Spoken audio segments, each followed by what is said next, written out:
News feed with Dar صاحب.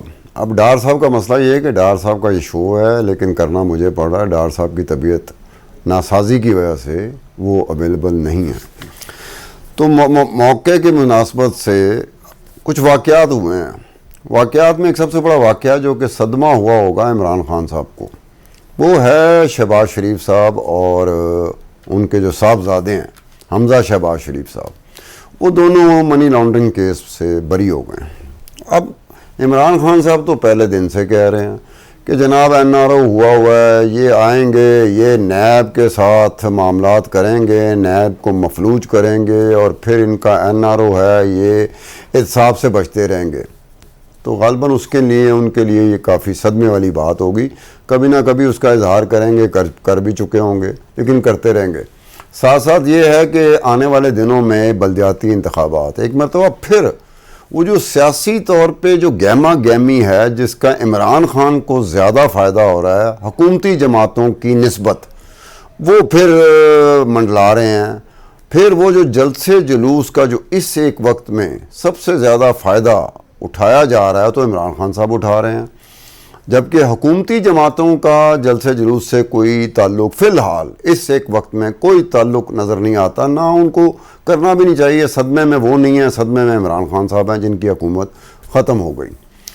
اور اس کے ساتھ ساتھ یہ ہوگا کہ کون سے ایسے معاملات ہیں جن کی وجہ سے ایک لانگ مارچ کی آواز کافی عرصے سے سنتے آئے ہیں کہ بس عمران خان صاحب کہہ رہے ہیں کہ ایک دن ٹھہر جاؤ، ایک ہفتہ ٹھہر جاؤ، کچھ دن ٹھہر جاؤ، کچھ لمحات کی بات ہے، کچھ گھنٹوں کی بات ہے اور پھر میں کال دوں گا اور پھر فائنل یہ ہوگا. میں تیاری مکمل کرنا چاہتا ہوں، پوری تیاری کے ساتھ جانا چاہتا ہوں اور پھر اس طرح. لیکن وہ ایک تعطل کا شکار ہے.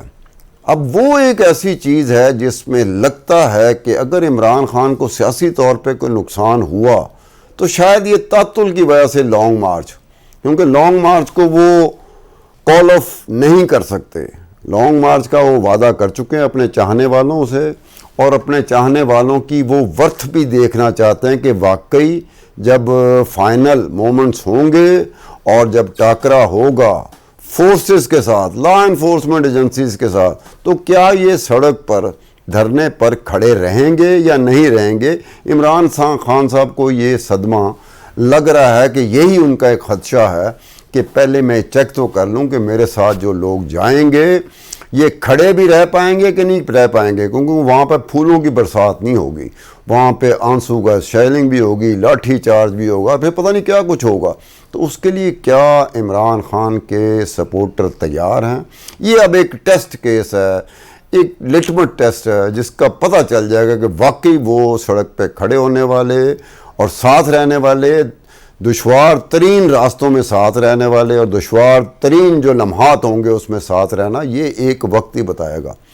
اس کے ساتھ ساتھ یہ ہے کہ پیپلز پارٹی کے حوالے سے میں اس لیے بات ساتھ جوڑ رہا ہوں کہ میرے ساتھ جو مہمان ہیں اخندزادہ چٹان صاحب جو پیپلز پارٹی کے رہنما ہیں، تو میں ذرا ان سے اخندزادہ صاحب سے بات شروع کروں گا کہ اخندزادہ صاحب یہ بتائیے کہ جیسے آپ کا نام چٹان ہے، اسی طرح سے آپ کی جو پیپلز پارٹی تھی وہ پنجاب میں ایک وقت میں جب تک کہ محترمہ بے نظیر بھٹو مرحومہ زندہ تھیں، پیپلز پارٹی پنجاب میں چٹان ہی کی طرح کھڑی ہوئی تھی. لیکن اب وہ بہت عرصہ ہوا ہے، ایک لہر اٹھی تھی نون لیگ کی جس کی زد میں پیپلز پارٹی آ گئی، اس کے بعد پی ٹی آئی کی لہر اٹھی، اس کی زد میں پیپلز پارٹی آ گئی. تو آپ کیا امید کرتے ہیں کہ کسی وقت میں پنجاب میں پیپلز پارٹی ایک چٹان کی طرح دوبارہ ابھرنی شروع ہوگی کہ نہیں ہوگی؟ کیا کہو گے آپ؟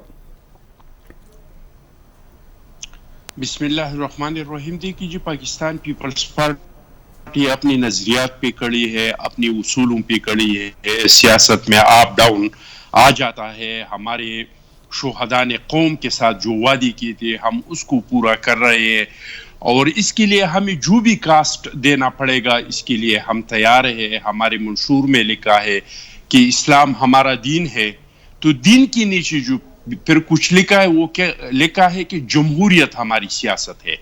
ہمارے پاس دو چوائس تھی، یا تو ہم نے پنجاب میں اپنی پارٹی کو بچانا تھا اور نواز شریف کے ساتھ لڑنا تھا، نواز شریف کو جیلوں میں بھیجنا تھا، ان کے ساتھ انتقام کرنا تھا، اور یا ہمارے پاس چوائس یہ تھا کہ ہم پنجاب میں اپنے ووٹ بینک کو قربان کریں، لیکن ہم پاکستان میں آئین کو بحال کریں، ہم پاکستان میں احساس محرومی کے جو صوبے ہیں جو بہت عرصے سے یہ مطالبہ کر رہے تھے، جن کے پاس قائد اعظم رحمۃ اللہ علیہ کا یہ وعدہ تھا، جس کے پاس قائد عوام شہید ذوالفقار علی بھٹو صاحب کا وعدہ تھا کہ آپ کے وسائل پہ آپ کو لوگوں کو اختیار ملے گا، پاٹھا پہ اصلاحات کرنی تھی، سوات پہ جھنڈا لگانا تھا، بلوچستان میں بلوچستان میں دوبارہ سے ترانہ شروع کرنا تھا، اور جمہوریت کے تسلسل کو جاری رکھنا تھا۔ ہمارے سامنے یہ دو چوائس تھی، تو پاکستان پیپلز پارٹی اقتدار پہ یہ رکھتے ہیں، نہ ہم چور راستوں سے اقتدار پہ آنا چاہتے ہیں۔ ہم نے پنجاب میں اب ووٹ بینک کو قربان کر دیا، ہمارے جگہ پہ پی ٹی آئی آ گئی، جو وہ نواز شریف کو گالیاں دیتے تھے، جو اس کے خلاف پروپیگنڈے کرتے تھے، جو ان سے لڑتے تھے، اور ہم نے نواز شریف کو اپنے ساتھ ملا کے، ہم نے اپنے ووٹ بینک کو قربان کر کے نواز شریف کو ساتھ ملا کے اس ملک کو 18ویں ترمیم دیا، ہم نے پارلیمانی اختیارات دی، اور ہم نے اپنے شہیدوں کے ساتھ، وہ جو ہمارے شہیدوں نے جو وعدے کیے تھے عوام کے ساتھ، اور ہم نے جو اپنے شہیدوں کے ساتھ جو وعدے کیے تھے کہ انشاءاللہ تعالی آپ کے مشن کو ہم پورا کریں گے، تو ہم نے وہ وعدے اپنے شہیدوں کے ساتھ نبھائے، اور اس پہ ہمیں کوئی افسوس نہیں ہے۔ اقتدار آنی جانی ہے، اگر عوام کو اعتماد ہوا تو پھر آ جائیں گے، اگر نہیں ہوا تو ہم جس پوزیشن میں ہم اپوزیشن میں ہے تو پھر بھی جمہوریت کو مضبوط کرنے کی کوشش کر رہے ہیں۔ آپ نے دیکھا تھا کہ جس طریقے سے نواز شریف صاحب کو یہ عمران خان صاحب جتے لے کے آ گیا، اور اس کا کزن طاہر القادری صاحب تھا کہ ہم زبردستی وزیر اعظم سے استعفا لیں گے۔ ہم نے اس ٹائم پہ اخنزادہ صاحب ایک بات سن لیجئے، جو آپ کہہ رہے ہیں کہ قربانیاں دینے کی وجہ سے یہ سب کچھ ہوا، تو ایک سوال اٹھتا ہے، تو سندھ میں پھر آپ نے اس طرح کی کوئی قربانی دی؟ کیونکہ سندھ میں آپ کی حکومت ہے، سندھ میں آپ کی مقبولیت بھی ہے، سندھ میں آپ کا ووٹ بینک بھی ہے، اور آپ کے سامنے کوئی جماعت سندھ میں اس سطح پہ کھڑی نہیں ہو سکی پچھلے کافی سالوں سے، تو سندھ کی صورتحال کیوں مختلف اور پنجاب کی صورتحال کیوں مختلف، اور اسی طرح سے پاکستان کی صورتحال کیوں مختلف پیپلز پارٹی کے حوالے سے، پیپلز پارٹی کی مقبولیت کے حوالے سے، پیپلز پارٹی کے ووٹ بینک کے حوالے سے؟ دیکھیے جی، ایک تو ہمارے ملک میں پاور پالیٹکس ہے، اور پاور پالیٹکس میں یہ ہے کہ اگر آپ پنجاب کو جیتیں گے تو آپ حکومت بنا سکتے ہیں، اگر آپ پنجاب کو نہیں جیتیں گے تو آپ حکومت نہیں بنا سکتے ہیں۔ تو دوسرے جو پارٹیاں ہیں انہوں نے یہ چھوٹی صوبوں کو بالکل نظر انداز کیا ہے۔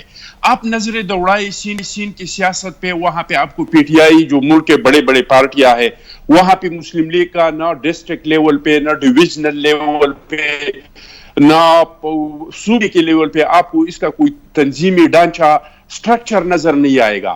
اگر آپ تحریک انصاف پہ نظر رکھیں تو تحریک انصاف کا بھی سندھ میں ڈسٹرکٹ اور صوبے کے لیول پہ، یو سی کے لیول پہ، ان کا بھی آپ کو کوئی تنظیمی ڈھانچہ نظر نہیں آئے گا۔ زیادہ سے زیادہ جو ملک کے پارٹیاں ہیں، چاہے جماعت اسلامی ہے، جماعت علماء اسلام ہے، مسلم لیگ نون ہے، یا پی ٹی آئی ہے، یہ ساروں کا زور جو ہے وہ صرف کراچی کے حد تک یا حیدرآباد کے حد تک وہ اپنی تنظیمی ڈھانچے کو، اپنی تنظیمی ایکٹیویٹیز کو رکھتے ہیں، لیکن جو باقی سندھ صوبہ ہے اس کو ان لوگوں نے نظر انداز کیا ہے۔ اخنزادہ صاحب، میں آپ کی طرف آتا ہوں، آپ نے ہمارے ساتھ ہی رہنا ہے۔ ہمیں جوائن کیا ہے امجد خان نیازی صاحب نے، جو کہ جن کا تعلق تحریک انصاف سے ہے۔ تو امجد خان نیازی صاحب، آپ کو پہلی بات ہے کہ میری آواز آ رہی ہے آپ کو؟ جی اسٹار بھائی آ رہی ہے آپ کی آواز مجھے۔ اچھا امجد خان نیازی صاحب، یہ بتائیے کہ آپ کو پتہ ہے کہ لانگ مارچ کب ہوگا اور اسلام آباد کب جایا جائے گا؟ کیونکہ اسلام جانے کے لیے جو فائنل جو ڈیٹ ہے یا ٹائم ہے یا وقت ہے، وہ صرف اور صرف عمران خان صاحب کو پتہ ہے، اور عمران خان صاحب کہتے بھی ہیں کہ میرے قریب ترین ساتھیوں کو بھی نہیں پتہ کہ وہ کون سا دن ہوگا۔ تو اس صورتحال میں سیاسی طور پہ عمران خان صاحب کو فائدہ ہوگا، یا پھر اگر یہ پرولونگ کر جاتی ہے تو عمران خان صاحب کو سیاسی طور پہ نقصان بھی ہو سکتا ہے؟ آپ کیا کہیں گے؟ طاہر بھائی پہلے تو میں ایک بات کہوں گا کہ ابھی میرے محترم بھائی چٹان اخنزادہ صاحب نے ایک بات کی ہے کہ ہم بھٹو صاحب کی لیگیسی کو آگے لے کے چل رہے ہیں اور شہیدوں کے خون کو آگے لے کے چل رہے ہیں اور ان کے مشن کو آگے لے کے چل رہے ہیں. کاش یہ سچ ہوتا. اگر سچ ہوتا تو آج ملک کے اندر جو ہے وہ NRO 2 نہ چل رہا ہوتا اور NRO 2 کے نتیجے میں آج آپ کے اربوں روپے جو ہے وہ ہڑپ نہ ہو جاتے اور کیسز ٹھپ نہ ہو جاتے. اب آگے کی طرف چلیں. آپ نے جو سوال کیا کہ عمران خان صاحب بالکل یہ ان کا استحقاق ہے اور تمام پارٹی اس بات پہ متفق ہے کہ عمران خان ہی واحد شخصیت ہے جو لانگ مارچ کا اعلان کرے گی, کیونکہ تمام قوم اس وقت عمران خان کی طرف دیکھ رہی ہے. تو اس میں کوئی اچنبے والی بات ہی نہیں ہے. جب ساری قوم ان کی طرف دیکھ رہی ہے تو پھر کون ان کی طرف یہ کہے کہ جی میں نے فیصلہ کرنا ہے. تو اس میں کوئی دوسری رائے ہونی ہی نہیں چاہیے. تو اس حالات کے تناظر میں آپ کا یہ کہنا کہ جی کوئی نقصان ہو سکتا ہے, قطعاً نہیں. بلکہ ہمیں کہا گیا اس وقت جب اپریل تھا, جب ہمیں رجیم چینج ہوئی کہ جی ابھی گرمی آئیں گی, لوگ ٹھنڈے ہو جائیں گے, گھروں میں بیٹھ جائیں گے اور پھر جو ہے یہ سب ٹائم فش ہو جائے گا. ایسا کچھ نہیں ہوا, وہ وقت بھی گزر چکا. اب لوگ اور زیادہ جلسوں کے اندر جو شرکت کر رہے ہیں, خان صاحب اپنی 50 مکمل کر چکے ہیں جلسوں کی. خاص طور پہ آپ نے دیکھا ہو کہ ہر جلسہ پہلے جلسے سے زیادہ بھرپور ہوتا ہے. تو اس بات کی یہ نشاندہی ہو رہی ہے کہ عمران خان کے ساتھ اب قوم جڑ چکی ہے اور ان میں جو میں سمجھتا ہوں جو ڈیموکریٹک پروسیس ہے وہ زیادہ مضبوط ہو رہا ہے. ہمارا صرف فوکس یہ ہے کہ اس لانگ مارچ کے نتیجے میں ہم صرف الیکشن نہیں چاہتے. ہمارا بنیادی مقصد ہے کہ صاف اور شفاف الیکشن ہو, اس نظام کی تبدیلی ہو جو یہ گل سڑ چکا ہے کہ جو بھی پرائم منسٹر پارلیمنٹ کے اندر آئے اس کے پاس وہ اختیارات ہونے چاہیے جو ایک پرائم منسٹر کے پاس ہوتے ہیں. وہ اگر اس سے الیکٹ ہونا ہے, اس کو لوگوں نے مینڈیٹ دینا ہے, تو فیصلوں کا اختیار بھی اس پرائم منسٹر کے پاس ہو. چونکہ پھر دیکھیں جزا اور سزا کے لیے تو پھر ہم اس چکی سے گزرے. اب جو اچھی باتیں ہوں وہ کہے کوئی اور کہ جی میں نے کی ہے, اور جو بری باتیں ہیں وہ ہمارے گلے میں آ جائے. سو اب اس نظام سے ہم باہر نکل نہیں امجد نیازی صاحب, ایک بات جو ہے نا آپ کی باتوں سے ایک بات آئی کہ آپ نے کہا کہ با اختیار ایک وزیر اعظم ہونا چاہیے. تو کیا عمران خان صاحب کا جو پہلا دور تھا اس میں وہ بے اختیار وزیر اعظم تھے یا کوئی اور تھا جو حکومت چلا رہا تھا؟ آپ نے دیکھا ہوگا کہ آج انہوں نے جو اپنی تقریر کی ہے تو اس میں انہوں نے کچھ چیزیں واضح کی ہیں کہ اگر مجھے آدھا اختیار بھی دیا جاتا تو میں بہت سارے مزید فیصلے کر سکتا تھا. یہ جو پارلیمانی نظام کے اندر بہت سارے لیکوناز ہیں, بہت سارے آپ کے اف اینڈ بٹس ہیں, یہ آپ کو بے اختیار بنا دیتے ہیں کیونکہ مخلوط حکومت تھی, پھر کئی اور مراحل تھے, پھر کئی مسائل تھے جن کی وجہ سے یہ ہم وہ نہیں کر سکے جو حالات کے متقاضی تھے, جو حالات چاہتے تھے. ہم وہ ڈیسیجن اس لیے خان صاحب نے کہا میں نہیں کر سکا, وہ میری مجھ سے نہیں ہو سکے. اچھا امجد خان نیازی صاحب, یہ جو بات ہے کہ عمران خان صاحب وزیر اعظم جب نہیں رہے تو یہ باتیں وہ کر رہے ہیں, ان کا کہنے کا مطلب یہ ہے کہ جو اچھے فیصلے نہیں ہو سکے اس کا میں ذمہ دار نہیں ہوں. تو یہ تو بات اگر جب وہ وزیر اعظم تھے, جب وہ سمجھ رہے تھے کہ ان کو وہ اختیار جو ایک وزیر اعظم منتخب وزیر اعظم کو ملے ہونے چاہیے وہ ان کو نہیں ملے, تو اس وقت یہ بات کر سکتے تھے, قوم کو اعتماد میں لے سکتے تھے, وہ وزارت عظمیٰ سے وہ استعفیٰ دے سکتے تھے تاکہ ان کا سٹیچر بڑھ جاتا کہ یہ بندہ جب اقتدار میں تھا, جب اس کے اقتدار کو کسی قسم کا کوئی خطرہ نہیں تھا, کوئی ووٹ آف نو کانفیڈنس نہیں تھا, تو تب وہ کہتے کہ جناب میں کچھ ایسے فیصلے کرنا چاہتا تھا جو میں اس لیے نہیں کر پایا, کوئی اور تھا یا کوئی اور تھے جو وہ فیصلے کروا رہے تھے. کیا کہو گے آپ امجد نیازی صاحب؟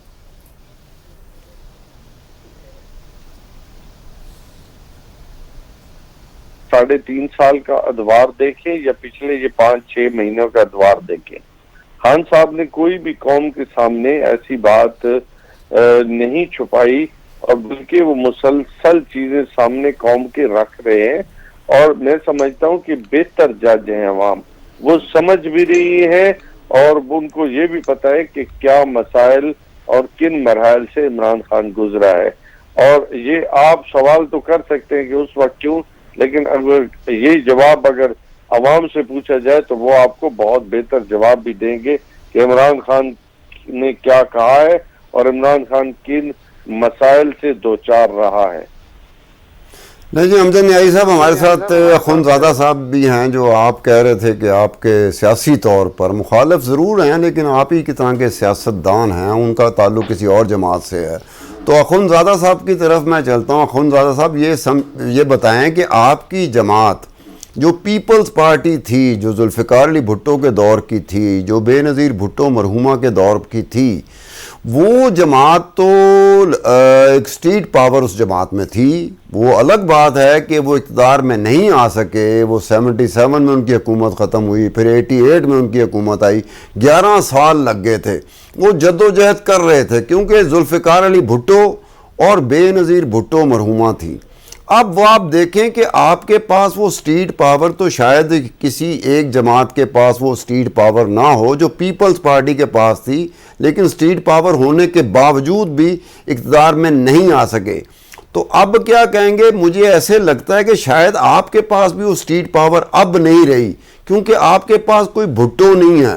پہلے جو پیپلز پارٹی کے لوگ ہوتے تھے وہ بھٹو کو محسوس کرتے تھے، کیونکہ جب سے آصف علی زرداری صاحب آئے ہیں تو وہ چاہے محترمہ بے نظیر بھٹو مرحومہ کے ہسبینڈ تھے لیکن اس کے باوجود وہ بھٹو نہیں تھے. تو کیا اس وجہ سے فرق نہیں پڑا؟ پیپلز پارٹی کا جو کارڈر تھا، پیپل پارٹی کی جو اسٹیٹ پاور تھی، اس میں اس وجہ سے فرق پڑ گیا ہو؟ آپ کیا کہتے ہیں؟ دیکھیے جی، آپ کے سوال سے پہلے میں اپنے بھائی امجد نیازی صاحب کے 2 باتوں کا جواب دینا چاہتا ہوں. انہوں نے تو ایک NRO کا ذکر کیا. تو میرے بھائی یہ تو بہت افسوسناک بات ہے، بلکہ شرم والی بات ہے کہ آپ لوگ 4 سال اقتدار میں رہے.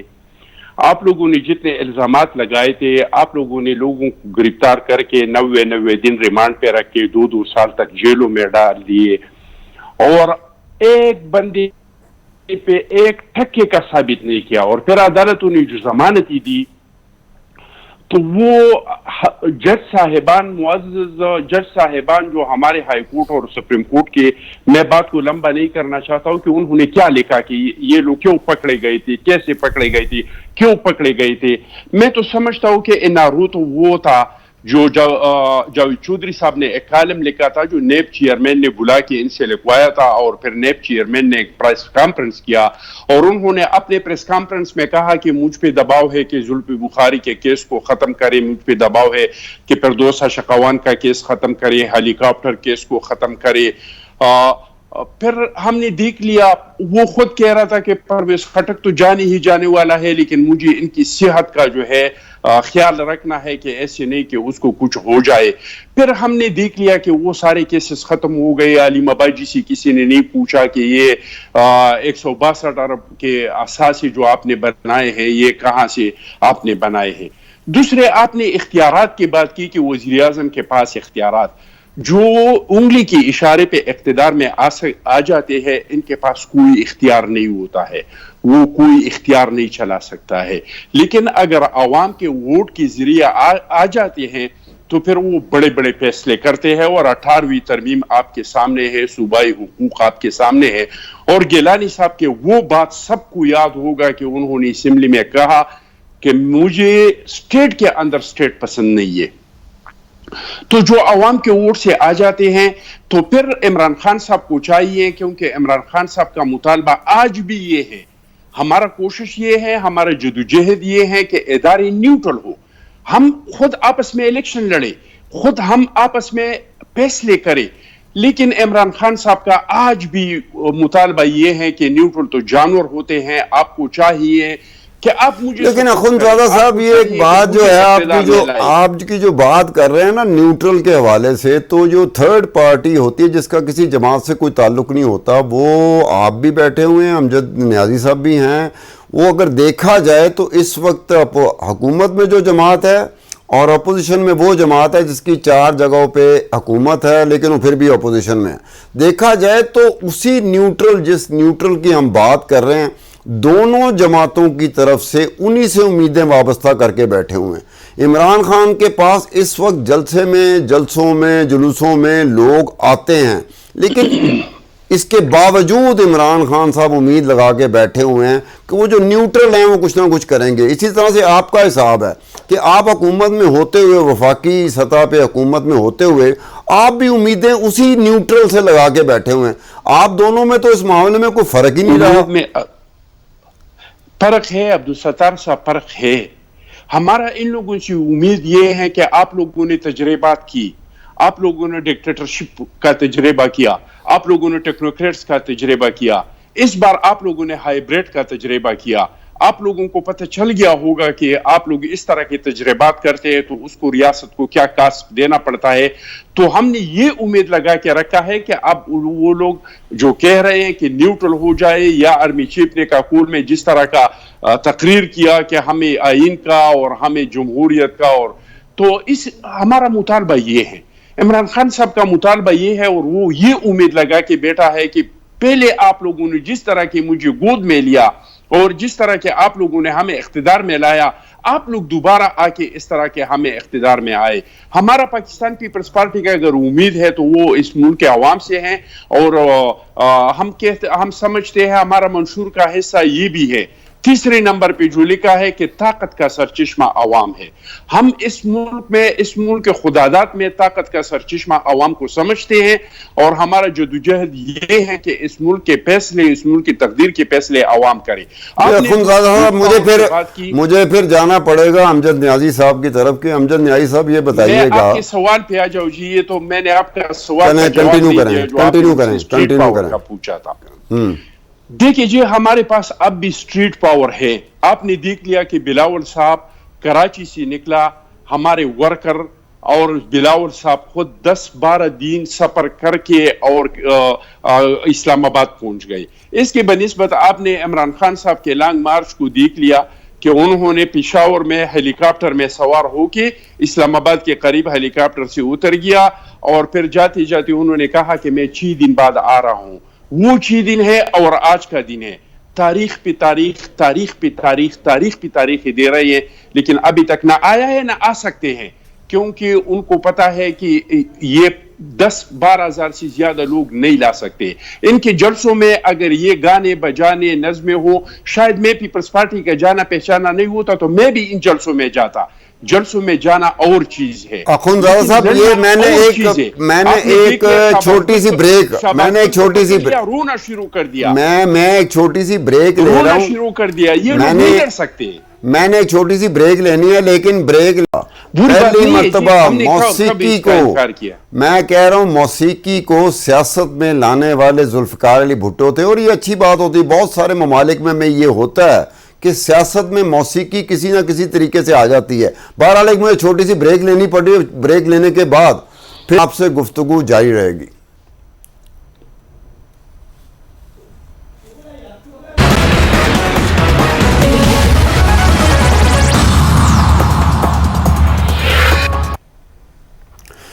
ایک مرتبہ پھر خوش آمدید پروگرام میں۔ تو میں امجد نیازی صاحب کی طرف جانا چاہوں گا کہ امجد نیازی صاحب ایک بات بتائیں کہ ایک وقت میں عمران خان صاحب کہتے ہیں کہ جنرل قمر جاوید باجوہ میری غلطی تھی کہ میں ایکسٹینشن دے بیٹھا، پھر دوسری مرتبہ کہتے ہیں کہ جناب آپ ان کو ایکسٹینشن دے دیں، اس وقت تک ایکسٹینشن دے دیں جب تک کہ باقاعدہ ایک جمہوری طریقے سے کوئی حکومت آ نہیں جاتی، کوئی وزیر اعظم بن نہیں جاتا، کوئی پارلیمنٹ بن نہیں جاتی، تب تک کے لیے۔ اب یہ اپوزیشن کی طرف سے اس طرح کا بیان ہماری نظر میں، اگر آپ کی نظر میں کبھی گزرا ہو تو پھر بتا دیجئے گا ہمیں، لیکن ہماری نظر میں اس طرح کا بیان پہلے کبھی آیا نہیں کہ اپوزیشن کی طرف سے باقاعدہ بڑا اسپیسیفک ہو کے یہ سٹیٹمنٹ آئے کہ جناب میرٹ کے اوپر آپ نے یہ چیف آف آرمی سٹاف کی تعیناتی کرنی ہے. اب میرٹ تو سیاست میں میرٹ کیا ہوتا ہے؟ سیاست میں تو نواز شریف صاحب کی پسند ناپسند ہے, زرداری صاحب کی پسند ناپسند ہے, عمران خان صاحب کی پسند ناپسند ہے. یہ میرٹ کوئی غلط طریقے سے تو نہیں آ گیا؟ عبدالستار خان صاحب نے بالکل جائز بات کی ہے کہ اس میں کوئی ابہام نہیں ہے, سمجھنے کی باتیں آ رہی کے لیے. جو نہ سمجھ ہے ان کو سمجھ نہیں آتی, جن کو سمجھ آنی چاہیے وہ ان کو آ جاتی ہے. خان صاحب نے کہا ہے کہ یہ امپورٹڈ گورنمنٹ جو ہے یہ ایک سائفر کے نتیجے میں وجود میں آئی ہے اور یہ ایک سازش کے ذریعے آئی ہے, لہٰذا سب سے پہلے ایک سائفر کو سپریم کورٹ کے اندر جانچا جائے کہ اس کے بینیفیشری کون ہے اور ان بینیفیشریوں سے بھی اچھا پھر بینیفیشری کون ہے. سیکنڈلی جن کو این آر او ملا ہے اور ان کے کیسز آج عدالتوں سے فارغ ہو رہے ہیں, وہ بھی ایک سوالیہ نشان ہے. تیسری بات ہے کہ اتنے بڑے فیصلے جو ہے چونکہ یہ سازش کے ذریعے آئی ہے, لہذا سب سے پہلے الیکشن کرائے جائیں. الیکشن کے نتیجے میں جو پارلیمنٹ وجود میں آتی ہے جس کو یہ اختیار حاصل ہوگا کہ وہ ان اداروں کے بارے جو ہے وہ ڈیسیجن لے سکے, تو اس میں کون سا اس وقت تک جب تک الیکشن مطلب فرض کریں ہم کو یہ نہیں فوری الیکشن کی خان نے بات کی ہے کہ فوری الیکشن کرائے جائیں تاکہ ان فیصلوں کو جلدی کیا جا سکے. ہم خان صاحب نے ایکسٹینشن کی بات نہیں کی, اور خان صاحب نے یہ کہا ہے کہ اس وقت تک جو ہے وہ چیزوں کو آگے پروسیڈ کیا جائے. اچھا امجد نیائی صاحب, ایک بات ہے, یہ جو امریکی خط ہے, امریکی سازش ہے, ڈپلومیٹک کیبل ہے, سائفر ہے, اس حوالے سے بات, ایک امریکی جو عہدیدار ہے, اسسٹنٹ سیکرٹری ہے, وہ ڈونلڈ لو کی بات آتی کہ ڈونلڈ لو نے ہمارے جو سفیر تھے پاکستانی سفیر اسد مجید خان صاحب, ان سے یہ بات کی تھی. اچھا یہ بڑی عجیب سی بات ہے کہ 7 مارچ کو ڈونلڈ لو کی ملاقات ہوتی ہے ہمارے پاکستانی سفیر کے ساتھ, اور 7 مارچ کو وہ ایک دھمکی دیتے ہیں ووٹ آف نو کانفیڈنس کے حوالے سے, لیکن 17 مارچ کو 10 دن بعد ہی پاکستانی سفارت خانہ, پاکستانی سفیر ایک تقریب منعقد کرتا ہے اور مہمان خصوصی کے طور پر ڈونلڈ لو کو بلایا جاتا ہے. اس کے بعد پاکستانی سفیر ایک ٹویٹ کے ذریعے ڈونلڈ لو کا شکریہ ادا کرتے ہیں. ابھی بڑی عجیب سی بات لگ رہی ہے کہ ایک شخص آپ کو دھمکی دے رہا ہے, آپ اسی کو مدعو کرتے ہیں مہمان خصوصی کے طور پہ تقریب میں اپنی واشنگٹن میں, اور پھر آپ ٹویٹ بھی کرتے ہیں. اور ٹویٹ کون کرنا؟ جو پاکستانی سفیر جس کو دھمکی دی گئی. اس کے اوپر آپ کیا کہو گے؟ عبدالستار خان, سب سے پہلے تو آپ کو معلوم ہونا چاہیے کہ ہماری جنگ ہم ملکوں میں جنگ نہیں چاہتے. ہماری جنگ پالیسیوں سے ہے. ہم سمجھتے ہیں کہ پاکستان کسی کا غلام نہیں ہے. پاکستان کی دیکھیں کوئی بھی ملک اپنے انٹرسٹ میں پالیسیاں لے کے آتا ہے تاکہ اس کی عوام کو بینیفٹ ملے. اگر کوئی ملک اپنی پالیسی اس پہ لاگو کرنا چاہتا ہے, اسے گھٹنے کے بل جھکانا چاہتا ہے, عمران خان اس پالیسیز کو ایکسیپٹ نہیں کرتے, کیونکہ ہم سمجھتے ہیں کہ پاکستان ایک ساورن ملک ہے. اس پاکستان نے اپنی ساورنٹی کے لیے بے پناہ قربانیاں دی ہیں اور یہ ملک لا الہ الا اللہ کے لیے بنا ہے.